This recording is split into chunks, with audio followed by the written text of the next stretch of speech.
To another Soccer Down Here 1v1. Time to catch up with ELP Brands founder and CEO Graham Walsh. And there's another reason that we're catching up with Graham. It has to do with ELP and their new relationship with the UPSL. Graham, thanks for hanging out with us for a 1v1. Thank you, John. Really appreciate the opportunity to speak with you guys. Yeah, okay. So there have been opportunities in the past for ELP to do things attached to sports, and it was motorsports and fishing in the past. And I know your history in dealing with the sport of football.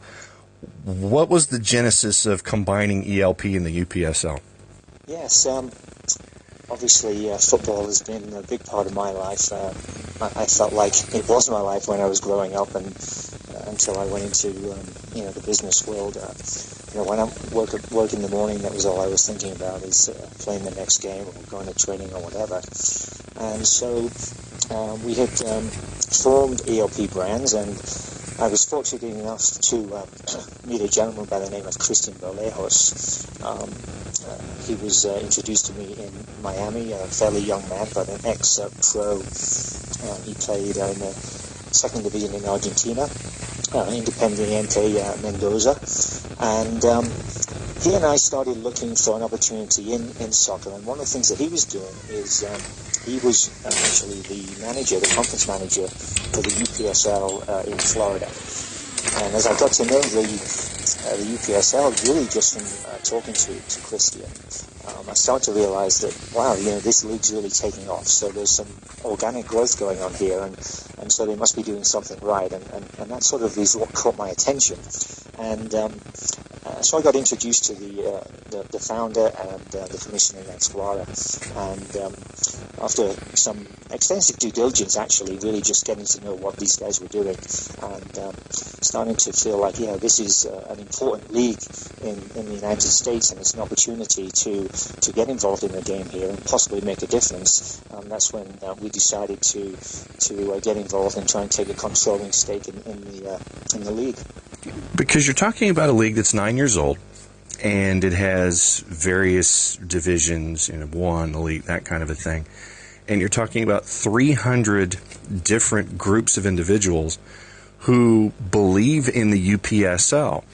With all of the other leagues that are out there right now, regardless of where they are in the ladder when it comes to division, I know that businessmen like to deal in growth industries. So what is it about the UPSL specifically that you sit there and it's like, okay, over the next X number of years, I think that the league can accomplish this list of things, and I'm fairly certain that you've got a list of accomplishments that you'd like to see the league have on your fridge, on a whiteboard somewhere in the office. But when you look at the UPSL, what's the growth curve here? What are you looking at when it comes to the growth of that industry? Well, it's a very good question, and you do make an interesting point there, first of all, with that, because there's many leagues in the United States, and as an outside observer coming to this country and sort of comparing it to what I know in Europe, and particularly in the UK, the first sort of observation that I had is that leagues in the United States have sort of come and go, and the sort of coherent and established structure wasn't really in existence here. Now, obviously, in the last 25 years, the MLS has achieved a tremendous amount, and so now you really have a backbone in the game in this country. And of course, the USL, as the second professional tier, has also contributed significantly to that backbone.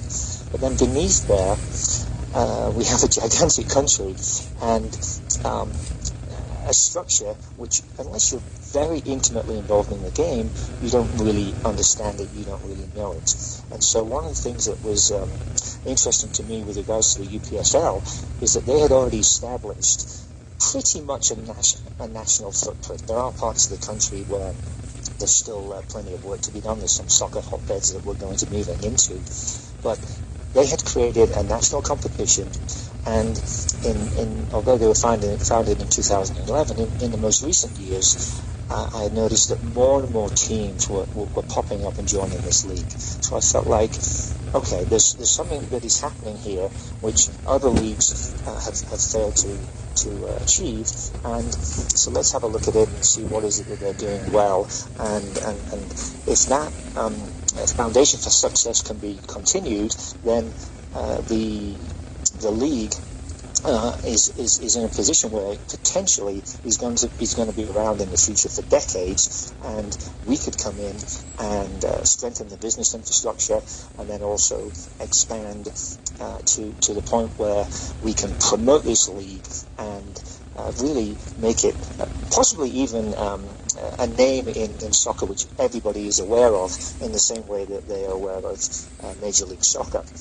So that's what I looked at. That's what we sort of dug into, and actually, the more we've got involved, the more confident that I am that opportunity, really does exist. That what the UPSL has built is a platform which wasn't really there prior to them gaining the momentum, which really sort of picked up in sort of 2016, 2017. So are we looking, for those who are familiar with the ownership structures here in the country, are we looking at ELP turning the UPSL single entity like MLS, or is this more of a USL framework where ELP and the UPSL are giving out licenses, for lack of a better word, for these individual markets and these hotbeds that you want to see grow? What's the structure going to look like organizationally? It's going to be very different than Major League Soccer and USL, and as much as those leagues have obviously, as I said, contributed significantly and continue to do so to the game here, there is something unique about the way soccer is structured in the United States that's different than really the rest of the world, and also the UPSL. It's very challenging as a potential owner or some sort of visionary, if you want to create something in the game in the United States, in the professional game. It's challenging to get a seat at the table, because it's already prohibitively expensive, and that's unlike other countries. You potentially could acquire or even start a young club in Europe, for instance, and then over a period of years you could work your way up the ranks, and if you were successful you could end up being a top tier club. That's not happening in the United States. Obviously a lot of people talk about the possibility of promotion and relegation. I don't have a strong opinion on whether that should or should not exist at the very top tier here, because there's something very unique about how the game is going to be operated here. But I do believe that there should be a strong pyramid and a lot of opportunities and a lot more clubs. So, one of the things that the UPSL has been successful with is accessibility. And if you think about that, there's a lot of great footballing talent, whether it's ex-players who are interested in investing back in the game, whether it's ex-coaches or just businessmen who want to make an investment in the game. And the UPSL is an opportunity for them to do that without having to invest literally tens of millions of dollars, which is what sort of is the situation currently in this country in terms of becoming a professional club. So these types of individuals can, in a sense, get their feet wet and start to develop a club, and they can do that, and they know that they have a platform to actually play, and that is one of the areas where the UPSL is making a contribution. There's some very interesting examples. You may be aware, Alejandro Del Piero, he is one of the owners of a club in Los Angeles, LA10 FC. They joined the UPSL. They went undefeated in their first season and got promoted to the top tier of the UPSL. Mateus Almeida, who has a development academy in Houston, that's another club which is part of the UPSL. There's a club called FSA Pro. They're just in New York on the Hudson Valley there. Christian Fuchs, current Premier League player, Manchester City. He set up that academy. So if you think about that from the standpoint of the development of the game, we want these people involved in soccer in America. Obviously, we're always hearing, where are all the players? Why isn't the US developing more players? That is getting better. But it's such a big country, and there are thousands and thousands of players. So we need to have clubs that can give these young men playing time. We only have a little bit more than 60 professional clubs in the United States. And if I compare that to England, we have over 100 in England. We have 42 in Scotland. The combined population is 60 million. Here we are with, 330 million in the United States.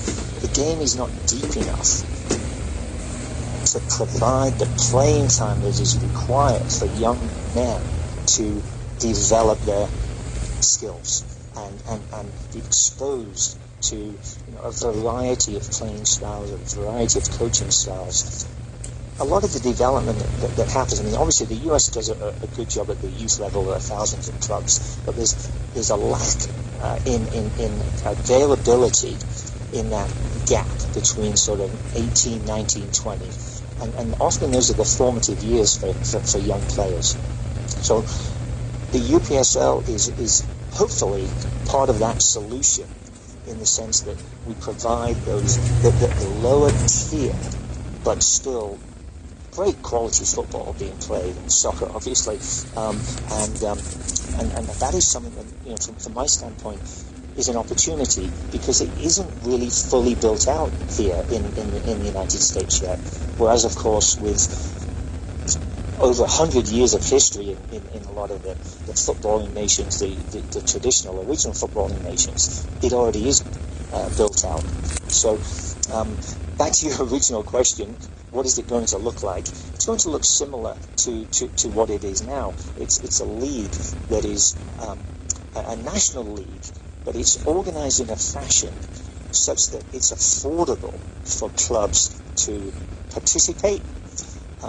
It allows clubs to participate on a regional basis, so limit the costs that are involved in doing so, but then still graduate into a national playoff structure, and then become potentially a national champion, and all the excitement that surrounds that. You mentioned affordability, and obviously that's key for the desire for owners and franchisees to want to come in to be a part of any league or any business, frankly.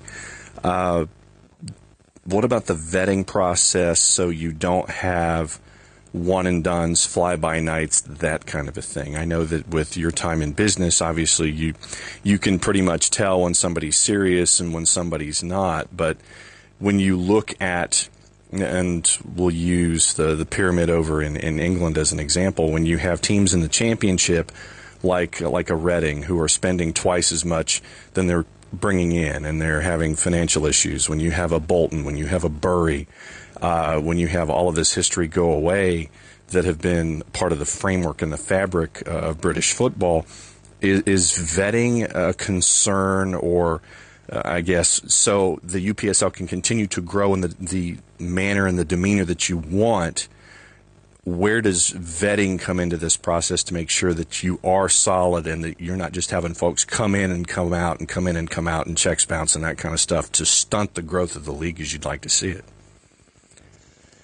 Yeah, that is important, and the vetting process is something that I think that we as new ownership we will tighten that up somewhat, but I don't want to tighten it up to the point where we are going to be excluding good potential new investors, club owners who want to join in this process. One of the things that I noticed, when actually I moved to Florida 10 years ago, one of the things that I noticed is that if you are potentially interested in starting something new in the youth soccer in America, there's these barriers to entry. There's a sort of protective element. And I do understand that part of that is because the incumbents would prefer not to see startup clubs arrive and then vanish. I understand that, but I'm not totally convinced that that's the way to go. And there is a bit of a balancing act because new clubs bring new ideas, and that's innovation. And just as with any business, innovation leads to progress. If we allow the existing incumbents to dominate and we don't allow new entrants, then we're much more likely to just end up with mediocrity.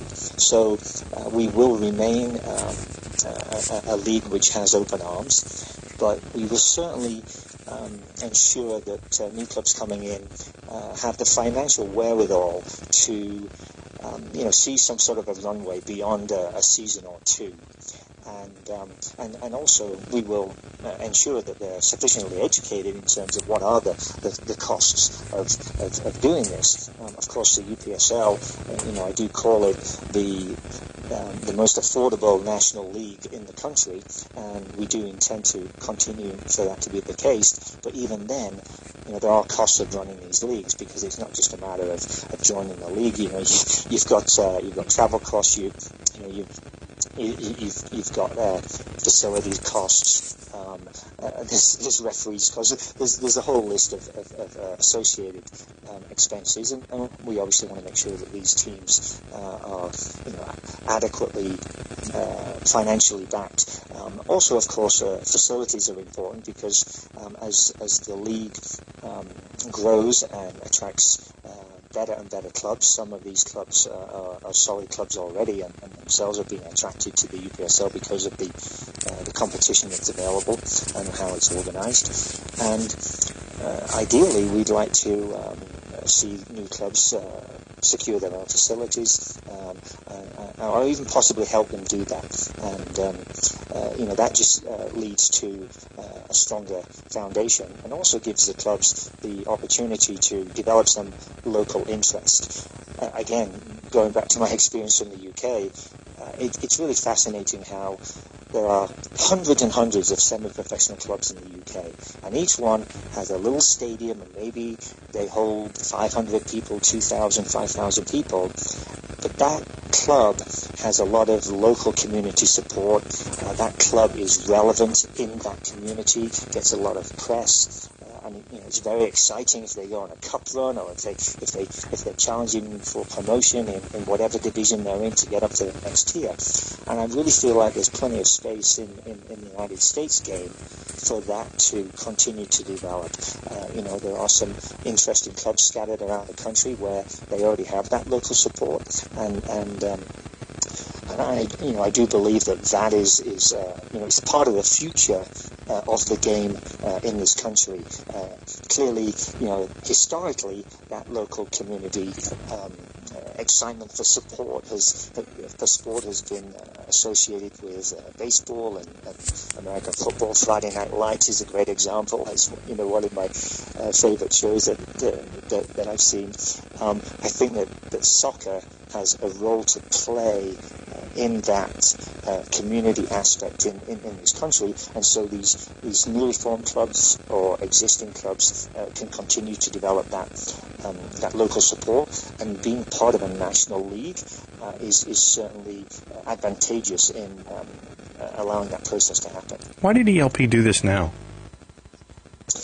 Well, the timing really I think is because of just where I have got to. I think in terms of my aspirations. I spent 30 years in the financial markets, and a couple of years ago I decided that I wanted to move into a different space. I call it the real economy. When you're a portfolio manager or a trader in the financial markets, there's an element of it which doesn't really touch the human aspect of business, and I felt like I wanted to be involved in something more real, and so started to look around for opportunities, and if something would crop up in sport, that would be an added benefit for me, just because of my own interest in sport. And so I was fortunate enough to meet Lewin Fraser, who had a sports marketing and deal making background, and we sort of hacked out an idea that we could form a a consumer branding company, actually, and we could target some sporting ideas. And so it really was, as a lot of things are, obviously, in one's personal life, a little bit fortuitous timing-wise, that I just happened to meet somebody who was heavily involved in the UPSL.